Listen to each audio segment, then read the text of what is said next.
Greetings, everybody. This is June the 6th, 2024, and it is, what day is today? I think it's Wednesday. Anyhow, I'm going to be refinishing this sewing machine table that belonged to Cindy's mother, Evelyn, that was down in our basement and had been sitting there for, well, almost 15 years. And we forgot there was actually a old Singer sewing machine in it that I took out yesterday when I brought it up so that it wouldn't be so heavy getting it out of the basement. So with it out of there, kind of looks more like this down here. Cindy's got a new sewing machine. She actually has two sewing machines now. The new one is a Serger by Baby Lock, and she has a embroidery machine by Baby Lock from many years ago as well.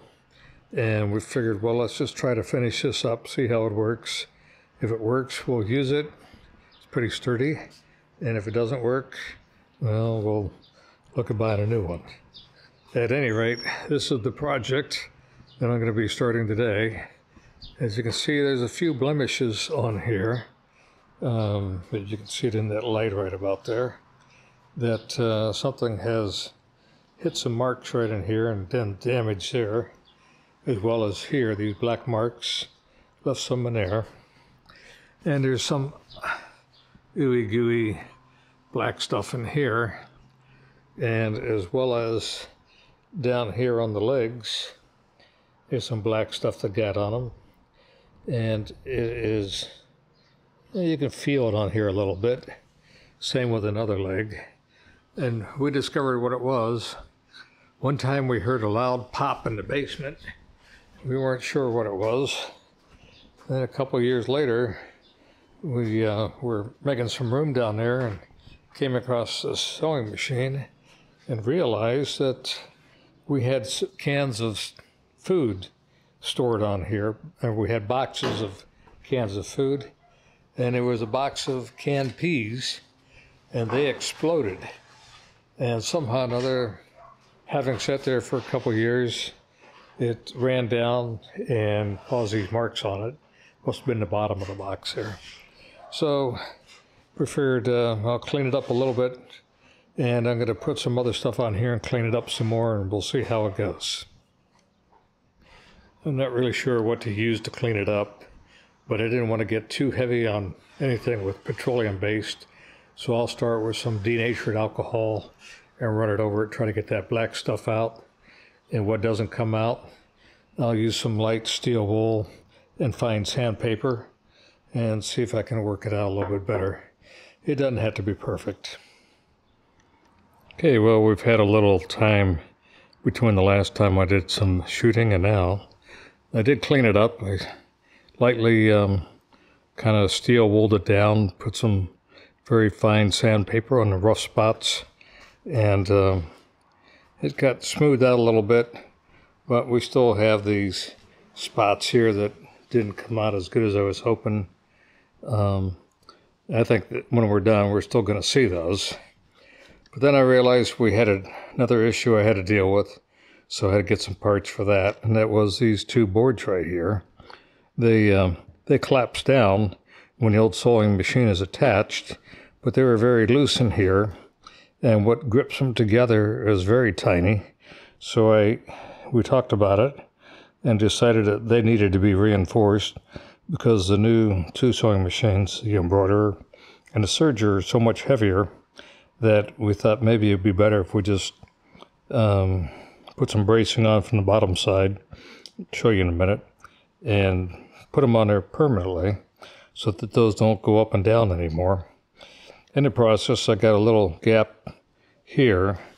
I should have spaced it over here, but I was upside down on my back and didn't get it in very proper. And there's a little bit of spot right here that needs some extra finishing on it. So we'll smooth that and try that as we go. When I got down to doing the legs and got them going here, as you can see, they're still spotty. This is smooth, but their paint or that can of peas or whatever it was that went down, stained it, wouldn't come out. and it's probably about as good as it's going to get. Got the drawers out, and they're doing okay. So there's a couple in the legs here in the front. We're going to probably just have to learn to live with it. And the same right there. That's the big mark that it left behind, but it's really going to be the sewing machine we're seeing. So it won't be a whole lot left to it. I moved around to the back side. It's probably going to be very hard to see that shooting in the angle toward the sun, but that's what the back side looks like. It's pretty good, but nobody's going to really see the back side. Now we have laid it all the way down on its side, actually the back side, and you can see all the metal bracing in here that I've screwed in, put in place.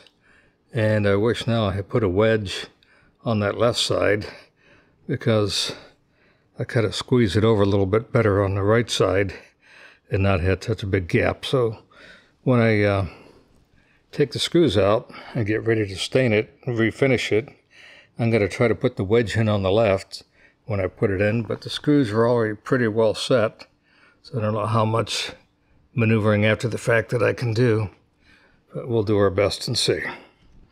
Okay, time to get those screws out and get her going. Here we are, we've had about 4 or 5 days off. It was my birthday, and then we had Father's Day, and then we had lunches, and the temperature was hot. So we decided to wait, and we got started again yesterday. And yesterday I took all the hardware off, and we are ready to finish it now. And I did a couple sample pieces. This is the sample piece that I did yesterday. 2 of these, both of these halves were done. And I'd have to say when I was done, I was a little disappointed because I used the cherry, because it looked a little bit cherry, but it really didn't do much when you compare this to this, which I did not do this, but I did do this. And I could hardly see any difference. It just added a little bit of luster to it. So then I broke open the walnut bottle and put it on, and it's the exact same thing. The only thing I really did was kind of like Old English bottle, where any nicks in here, it would refinish it and darken it up a little bit and darken the wood a little, like I did right about here. But overall, it's nowhere near what I was hoping and expecting it to do. So we decided, well, I could do this. I went down in the basement. I remembered I had this from last year. This is called Minwax Furniture Restore. And this works differently. That's why I didn't use it, because this is a 2-step process. You get a bowl out, you pour it in, you get steel wool, and you put that on your steel wool and rub it around, and it removes all the old finish on here. But then when you're done, then you got to go back again and re-sand it, re-stain it, and then put a polyurethane on or some other finish. And then when you're done, put on this like beeswax furniture type polish on top of that to get a complete seal on it. So that's a lot of work, and this is in pretty poor shape, and we talked it over, and we just don't think it's worth the elbow grease to try to get that much work into it. So now I'm going to show you what we are going to do. We're just going to go ahead and finish it, because it will take care of some nicks, but it really won't, right down here, won't take care of this really dark stuff here. It kind of moves it around a little bit, and I had steel wooled it, sanded rough spots, like right here is really rough. And remember, that's where the can of peas got onto it right here.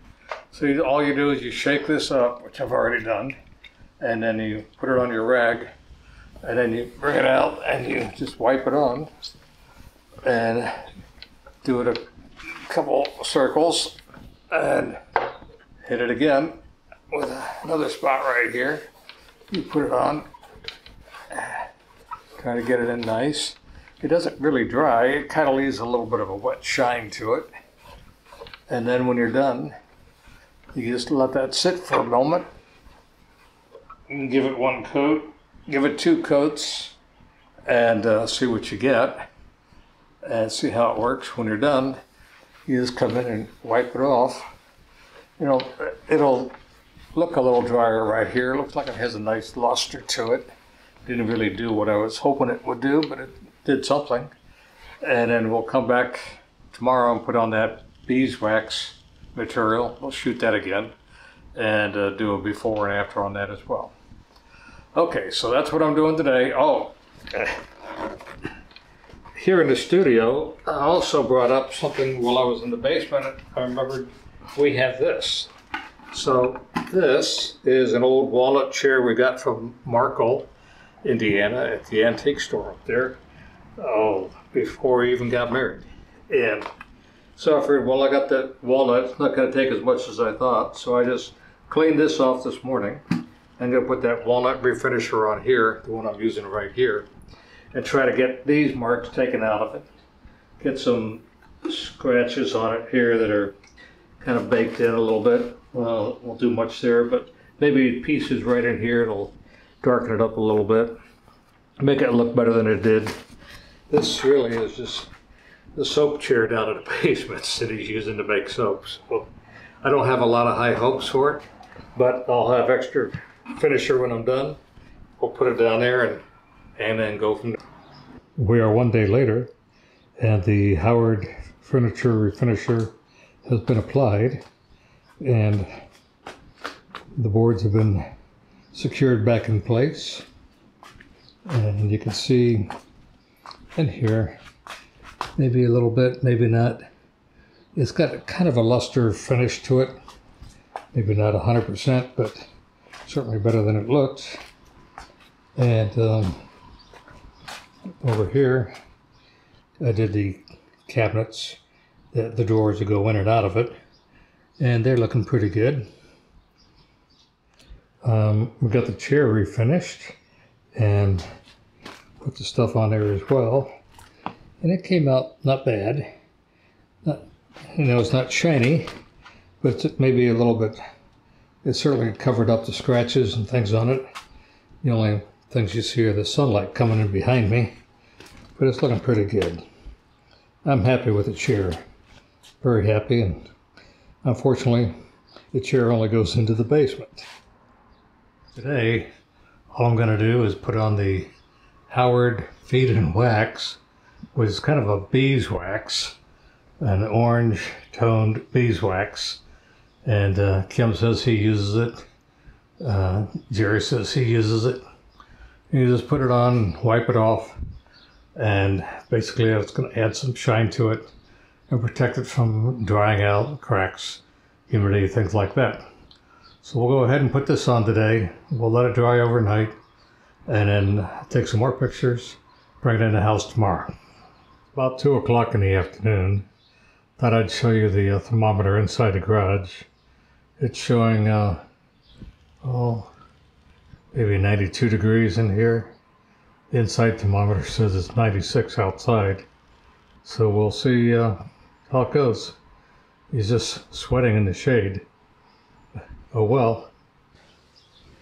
All right, this is Saturday, and I guess it's about a week later. Here we have it. It's all finished now. All I got left to do is pick it up and move it inside.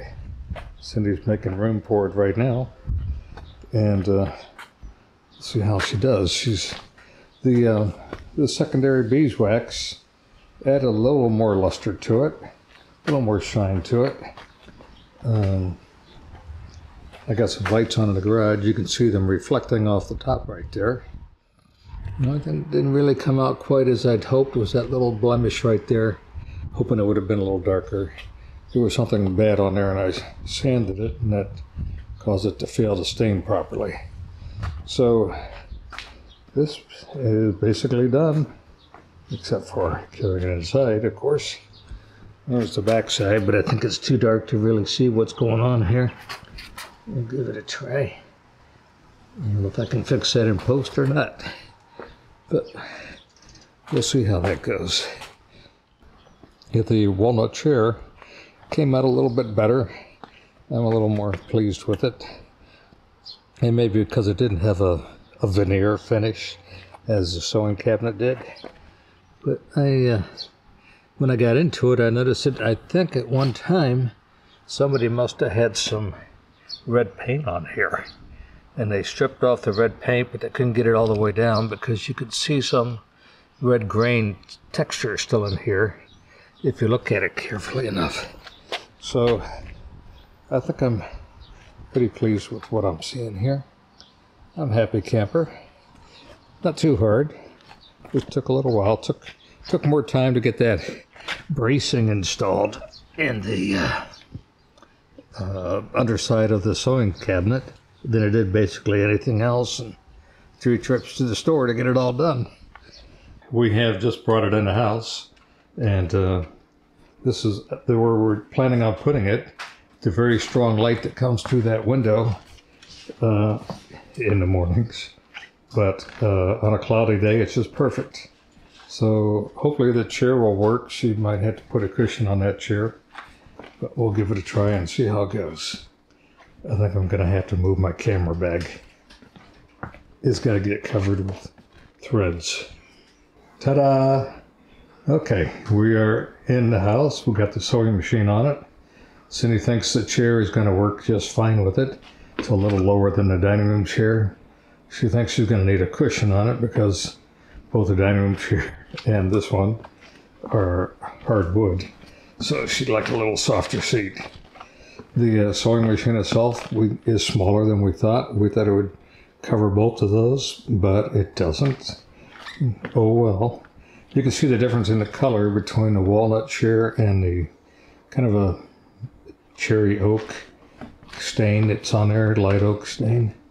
So it's in the house. We're ready to go.